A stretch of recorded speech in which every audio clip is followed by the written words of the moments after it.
Hola chicos, vamos a comenzar, ¿sí?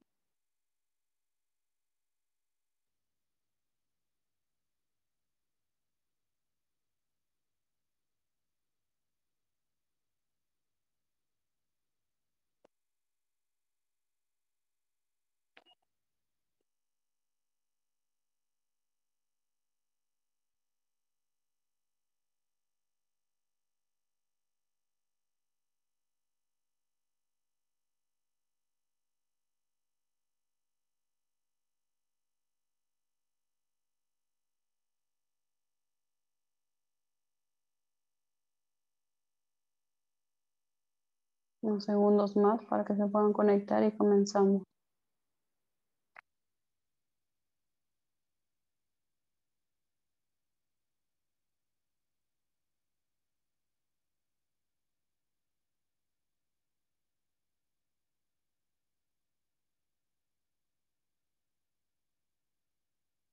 Ya, vamos iniciando entonces.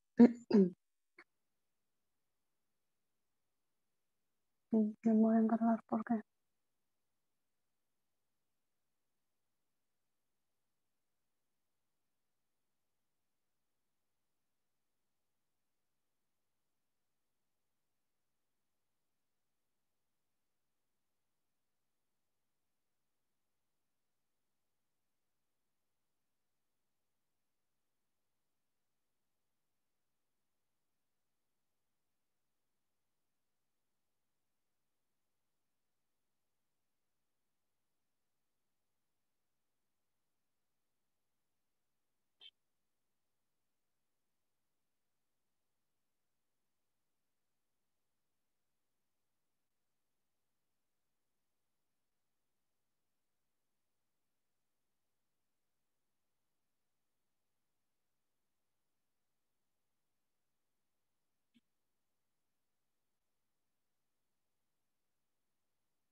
Ya,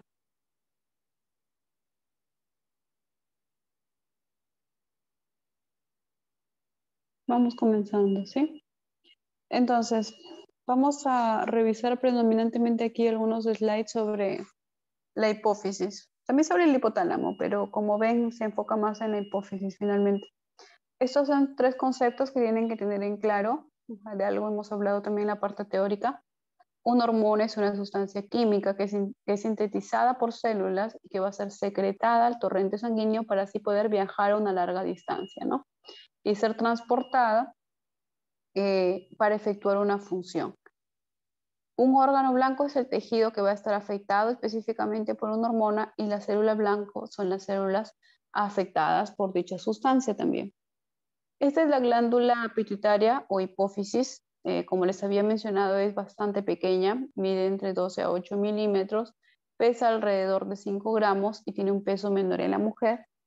Se va a encontrar suspendida en el cerebro por el tallo hipofisiario que ya hemos visto, en esta cavidad del hueso esfenoides que es llamado la silla turca. Tiene dos partes, la anterior, que es la adenohipófisis, y la posterior, que es la neurohipófisis. Adenohipófisis habíamos dicho que viene del ectodermo bucal y la neurohipófisis del ectodermo neural. Tienen orígenes embriológicos distintos. En cuanto a la histología, a los gráficos que vamos a ver, la adenohipófisis es mucho más celular. No les había mencionado, hay células cromófilas, 5 tipos, hay células cromófobas, hay células eh, folículos estrelladas, mientras que en la neurohipófisis solamente vamos a encontrar un solo tipo de célula específica, que son los pituicitos. Esta imagen ya la conocen, esta es la adenohipófisis y esta es la neurohipófisis. La cantidad de células, de núcleos que se ven aquí en esta imagen como granos o como puntos, va a ser bastante llamativa, mientras que en la neurohipófisis no. Tenemos esta zona, que es la pars intermedia, que la van a reconocer por esos folículos, por esos quistes de Rathke que vamos a ver más adelante. Es una zona bastante rudimentaria.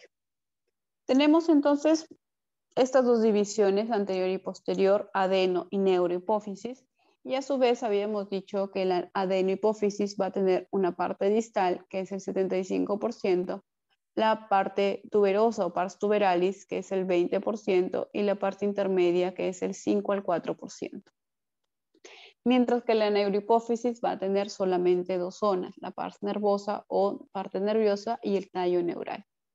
Entonces, adenohipófisis, graficada de esa manera porque es muy hipercelular, parte distal, 75%, es justamente la parte más distal, parte anterior de la adenohipófisis, casi todo contenido por células. La pars tuberosa, que rodea al tallo neural, y la pars intermedia, que se encuentra justamente entre ambos componentes, entre la parte nerviosa de la neurohipófisis y la parte distal de la adenohipófisis. Mientras que la neurohipófisis tiene la pars nervosa o parte nerviosa al tallo neural, que se continúa en el infundíbulo.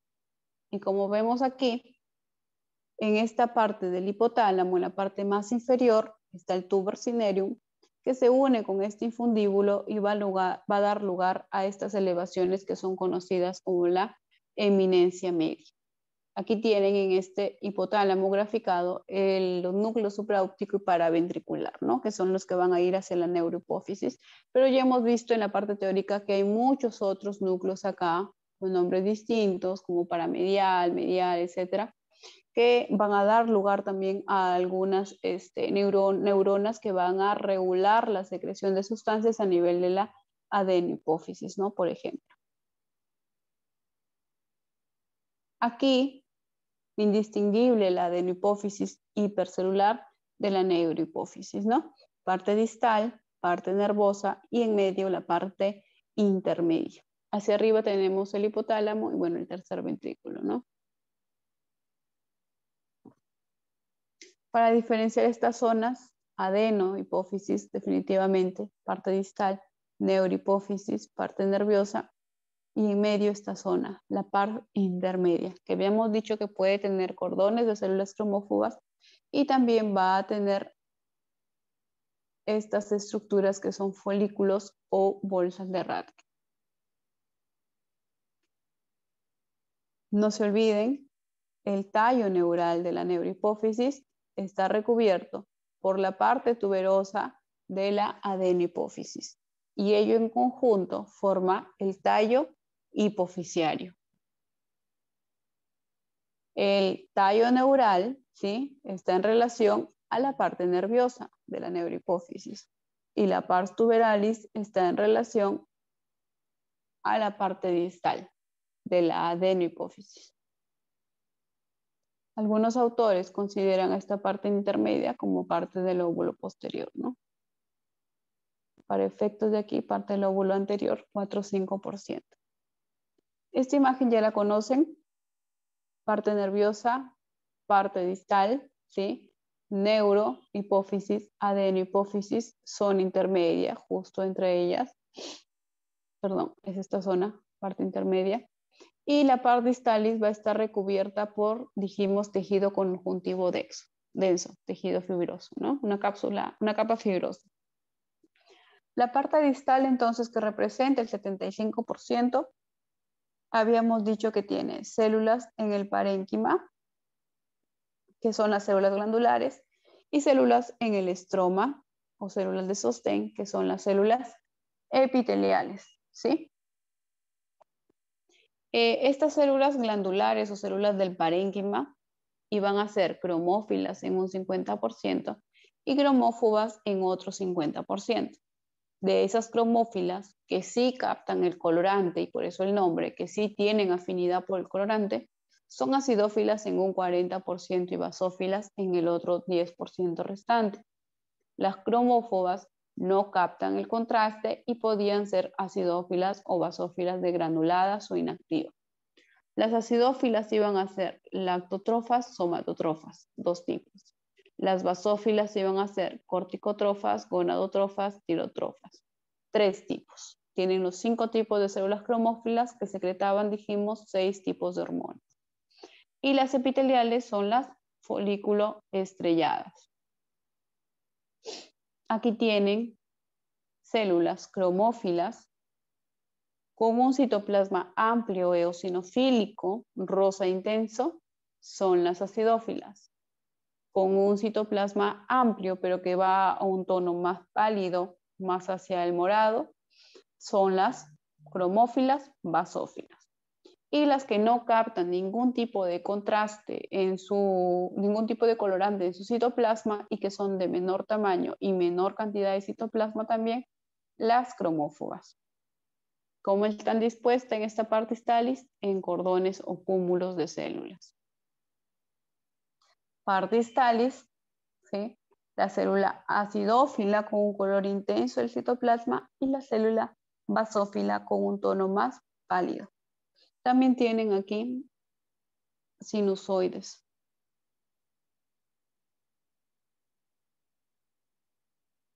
Otra imagen.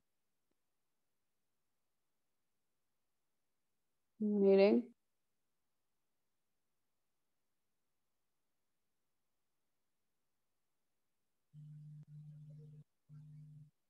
¿Sí? Esta de aquí, noten que tiene el citoplasma mucho más intenso, más eosinofílico, más yéndose al rojo incluso. Es una célula acidófila. Mientras que esta mantiene el citoplasma amplio, más hacia el tono morado, es una célula basófila. Este de aquí está tendiéndose a ir al basófilo, ¿no? Recuerden que pueden ser basófilas o acidófilas inactivadas, pero el citoplasma es un poco menor y no se define tampoco el color hacia un basófilo realmente. El núcleo también es más denso, más oscuro. Es una célula cromófoba. Además de esas células, estamos viendo los sinusoides, ¿sí? Los sinusoides van a estar recubiertos por células de tipo endotelial.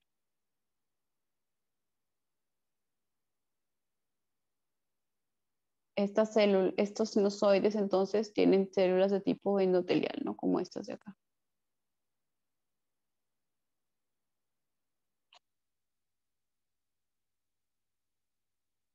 Sinusoides, todos esos espacios.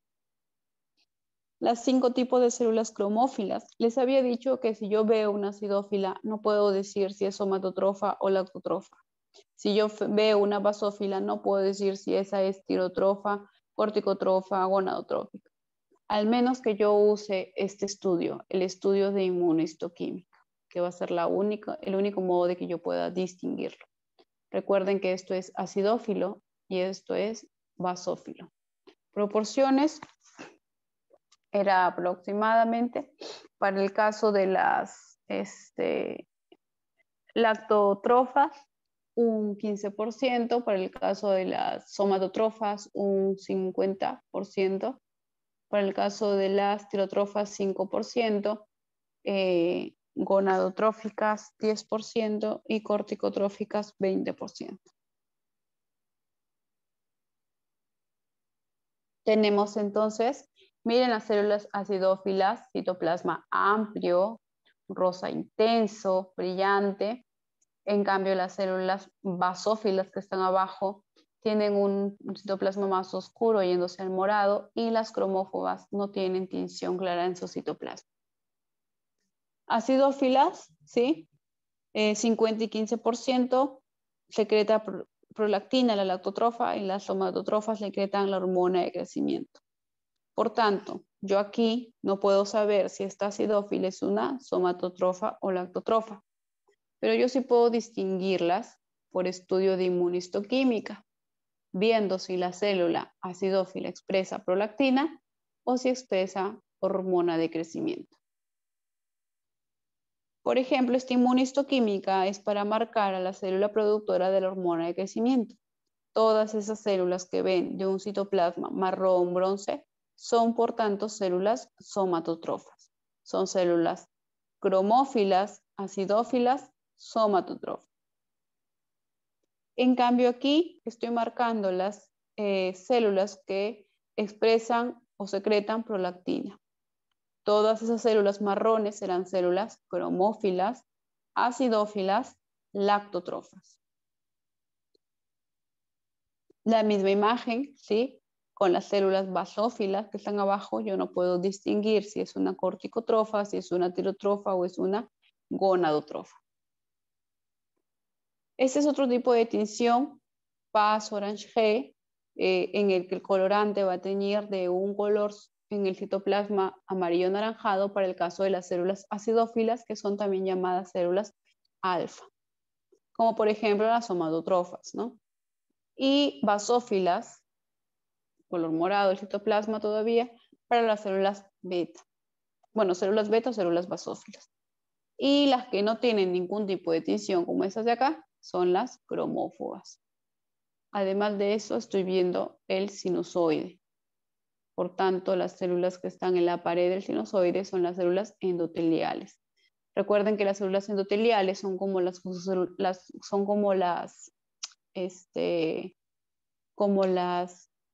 se me fue el nombre. Las mesoteliales son como las mioepiteliales. Son células fusocelulares, es decir, alargadas. El núcleo es más denso, ¿sí? Y el citoplasma es indistinguible. Son estas de acá. Lactotrofas, ¿sí? Entonces, esa es una inmunistoquímica para marcar la prolactina. Las células basófilas las pueden distinguir también de las acidófilas porque estas basófilas son PAS positivas, ¿no? Con la tinción PAS, en su citoplasma se van a marcar como puntos, como gránulos de color azul, de color rojo, pero esa es la expresión de ser PAS positivas. Pueden ser tirotróficas, gonadotróficas y corticotróficas, cada uno con los porcentajes que ya les he mencionado y con la hormona que van a estar secretando, ¿no? Aquí, por ejemplo, tenemos una tinción PAS y vemos como aquí expresan unos gránulos en su citoplasma de un color más azulado y aquí más de color rojizo. Pero ambas son PAS positivos, ambas son células cromófilas de tipo basófilas. Corticotrofas, ¿sí? Estas marrones, son células corticotrofas, estoy marcando con inmunistoquímica, entonces, en este caso, las que secretan ACTH. Como les había mencionado, las células cromófobas se llaman así porque huyen al colorante, no lo captan en su citoplasma. Son supuestamente cromófilas inactivas, o sea, basófilas, acidófilas, degranuladas, una vez más, ¿no? Aparentemente se ha creído durante mucho tiempo que pueden tener una función de células madre, ya no, con el tiempo no está tan claro eso, pero en apariencia es lo que suponen. Son pequeñas y ligeramente acidófilas y basófilas, ¿no? Como muestra la imagen, tienen las acidófilas más eosinofílicas, más un tinte rosa intenso, las basófilas más hacia el morado y las cromófobas un citoplasma que no define el color. Nuevamente, cromófobas, ¿sí? Aquí se ven un poco más incluso transparente o blanco. Que le interrumpa, pero hay compañeros que están en la sala de espera, por favor. Ah, ya, gracias. Tienen entonces células acidófilas, cromófilas acidófilas, como son estas de aquí que estoy encerrando, ¿no? Que tienen ese tinte intenso. Tienen estas cromófobas que no tiñen, ¿sí? Y tienen estas de acá, por ejemplo, a ver.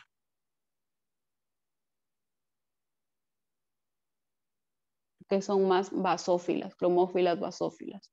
Y tienen sinusoides, ¿no? Con sus células endoteliales. La parte intermedia. La parte intermedia les había dicho que corresponde entre el 4 y el 5% de la adenohipófisis, ¿no? Y que justamente se encuentra entre la mitad de la adenohipófisis, bueno, no la mitad, en medio de la adenohipófisis y la neurohipófisis, entre la parte distal y la parte nervosa correspondientemente, ¿no? La parte intermedia solo se encuentra en la vida fetal y en un corto periodo postnatal. Luego de eso van a aparecer estos folículos dispersos. que se crea aparentemente son restos de la bolsa de Rathke. Estos, como les había mencionado y les había enseñado en una imagen en teoría, van a estar recubiertos por células cuboidales. Tiene un epitelio cúbico simple, ¿sí? Y dentro contiene este material, este de acá, que es un líquido rico en proteínas, cuya función no es tan bien conocida. Toda esta parte intermedia en el adulto se vuelve más rudimentaria y puede contener algunos cordones de células que sean de tipo principalmente basófilo. Estas van a secretar una prohormona, que es la proopiomelanocortina, ¿sí? La proopiomelanocortina que va a formar a la hormona estimulante de los melanocitos, la MSH.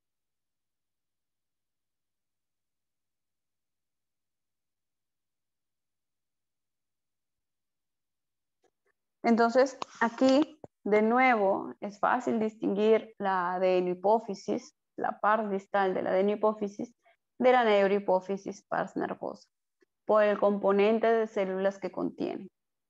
Entre ellas, la pars intermedia, con sus folículos llenos de estos líquidos. Se conoce también estos de acá, estos folículos, ¿no? Como quistes, por esa apariencia, quistes de Rathke.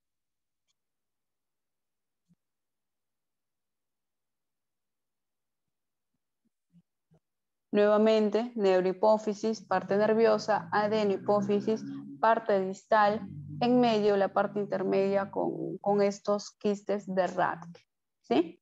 Estos folículos rellenos con un líquido proteico, recubierto el quiste por un epitelio cúbico simple. Noten el color, ¿sí? El color del material proteico dentro del quiste, para que lo puedan diferenciar de la pars tuberalis, porque la pars tuberalis que se encuentra recubriendo al tallo neural e infundíbulo, ¿sí? Para formar el tallo hipofisiario, es esto. No son quistes, por si acaso. Todos estos son arterias, son vasos, ¿sí? Eso es lo que lo va a diferenciar, porque no tienen un epitelio cúbico simple en este caso, sino que tienen una recubierta de células endoteliales. Son más aplanadas. Y el contenido no es un líquido rico en proteínas, ¿sí? Eosinofílico, como se ve en la otra parte, sino que esto son eritrocitos, es sangre. Entonces, la parte tuberalis o pars tuberalis o pars tuberosa, como quieran llamarlo, de la adenohipófisis, rodea el tallo hipofisiario y la mayoría de células acá van a ser de tipo cromófugas. En segundo lugar, basófilas. En esta imagen principalmente estamos viendo basófilas, ¿no? Va a ser una zona característicamente muy vascularizada, por eso todas las arterias del sistema portihipofisiario, ¿no?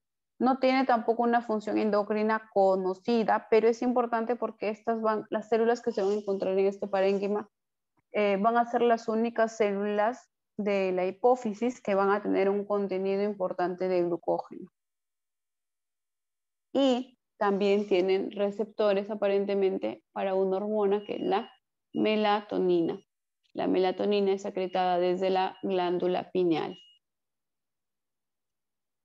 Este es el sistema portihipofisiario que tocamos en la parte teórica para recordarles, ¿no? Que es el sistema de vascularización que no solamente le iba a dar esta red de soporte de nutrientes de oxígeno a la adenohipófisis sobre todo, sino que iba a servir para regular la distribución de las hormonas. Teníamos a las arterias hipofisiarias superiores, ¿sí? Que van a alimentar al plexo primario y que éstas iban a drenar en las venas portales y se iban a dirigir a la parte distal de la adenohipófisis para formar el plexo secundario, el plexo capilar secundario, desde donde se iban a estar liberando las células, como por ejemplo la TRH, ¿no? Las liberadoras que vienen de el hipotálamo, y efectuar su actividad sobre las células blanco que se encuentran acá, ¿no? Como las acidófilas y la basófila. Entonces, esta secreción hipoficiaria que es secretada por las hormonas del hipotálamo, estas hormonas del hipotálamo se conocen como hormonas hipofisiotróficas o también llamadas neuronas hipofisiotróficas, porque realmente son neuronas que van a estar localizadas en los núcleos que habíamos visto arriba en el hipotálamo, ¿sí? ¿Y cuáles son estas hormonas que liberan? La hormona de liberación de la hormona de crecimiento, la hormona inhibitoria de la hormona de crecimiento, la inhibitoria de la prolactina, la liberadora de tirotrofina, que es la TRH, no confundirla con las estimulantes, hormona liberadora de gonadotrofina, GnRH, hormona liberadora de corticotrofina, ¿no? Que las habíamos visto en un cuadro en la parte teórica también.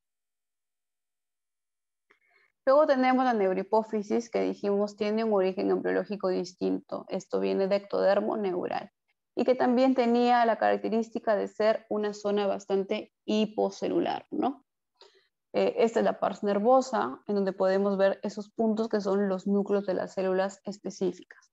Aquí en la pars nervosa obviamente se almacena y secretan dos hormonas. Habíamos mencionado la oxitocina y a la antidiurética.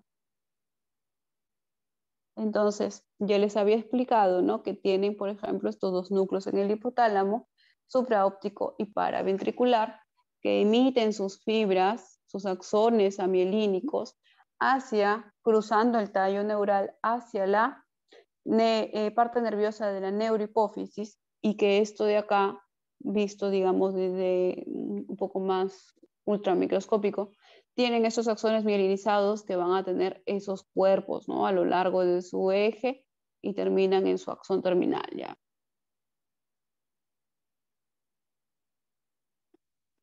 Que estos se llamaban cuerpos de Henry, ¿no? Donde iban a contener vesículas donde estaban las hormonas antidiurética y la oxitocina y que luego van a ser liberadas. Alrededor tenemos núcleos de células que son los pituicitos. Habíamos dicho que los pituicitos son las únicas células específicas de la zona de la neurohipófisis y que representan el 25% solamente del volumen de la pars nervosa. Y estaban en relación con las células gliales, que son los astrocitos, porque expresan PEGAF. Ya. Aparte de eso, vamos a tener obviamente estas estructuras que quedan, ¿no? Que son lo que van a formar los neurópilos.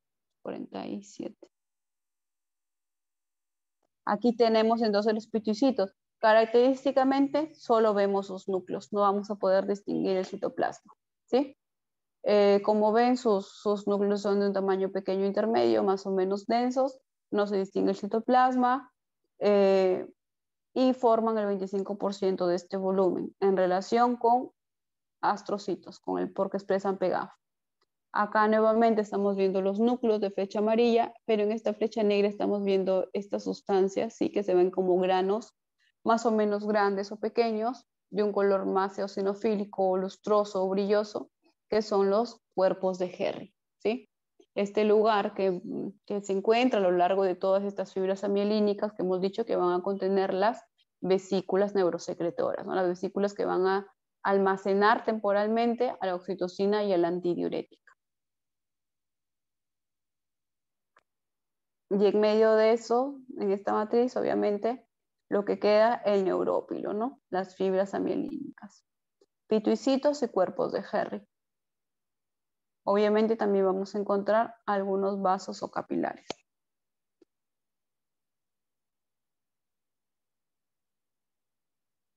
Eso es todo, chicos, con respecto a la parte práctica. ¿Tienen alguna duda, alguna pregunta?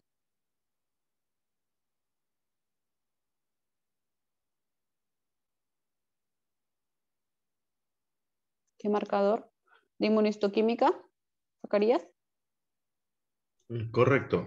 Para hemostoquímica siempre hay una proteína marcadora, ¿no? Claro, por eso era la que expresa, por ejemplo, para el caso de la lactotrofas, la prolactina, ¿no? Perdón, claro, para el caso de cada una de las hormonas. A ver. Para el caso de cada una de las células, perdón, la hora.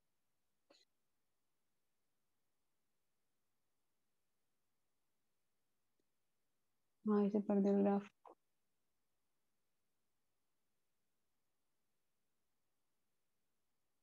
Estar más acá.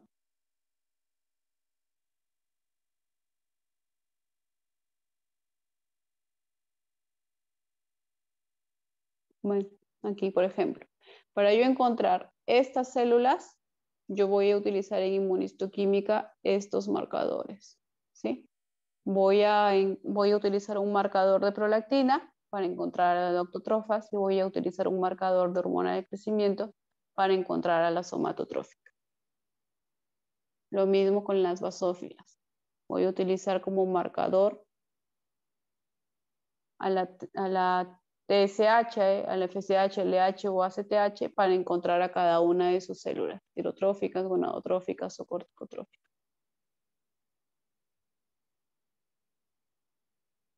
¿Alguna otra pregunta?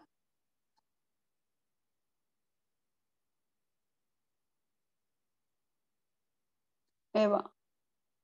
Doctora, disculpe, buenas noches. Mi grupo y yo, el atlas grupal, nosotros ya lo habíamos enviado antes del tiempo establecido, pero a la hora que nosotros revisamos, nos dimos cuenta de que nos faltaba agregar unas imágenes, doctora, y se habían movido algunas flechas y tuvimos que editarlo y lo enviamos después, pero sí tomamos captura nosotros de que lo habíamos enviado antes de tiempo. No sé si nos podrá tomar en cuenta, doctora. Envíamelo por correo, por favor. Ya, doctora, gracias. Ujú. ¿Me podría pasar su correo?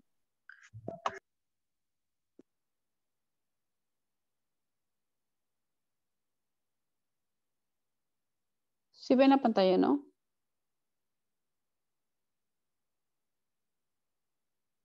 Sí, doctora. Bueno, igual va al chat. Ahí está. ¿Alguna otra pregunta, chicos?